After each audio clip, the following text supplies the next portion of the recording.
Hours after Trump met with President Barack Obama at the White House, demonstrations were held from New York to Portland, Oregon, and parts in between. In Portland, police donned riot gear and used tear gas as protests turned violent, with people smashing store windows and setting off firecrackers. Roughly 1,000 people gathered in Minneapolis late Thursday.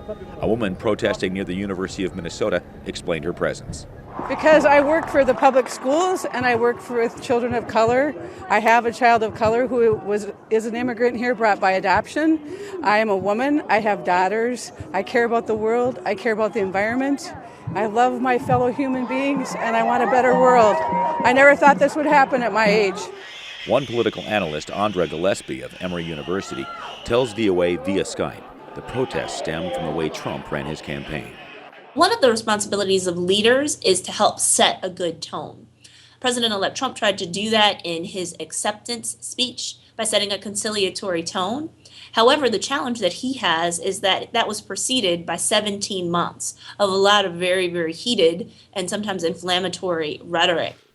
On Thursday, President Obama welcomed President-elect Trump to the White House to discuss the transition between the two administrations, and the two leaders appeared to set a gracious and conciliatory tone. Gillespie thinks that's important to help the country heal. The fact that all of this is getting set up is supposed to assure people that democracy works and that at the end of the day, our country isn't about one charismatic leader and that it doesn't rise or fall on the strength of one personality, that there is a vast operation, a vast institutional apparatus that is in place, and that even Donald Trump is going to have to submit to that. In response to the protests, Trump sent out two messages on the social network Twitter. The first blamed the demonstrations on professional protesters incited by the media.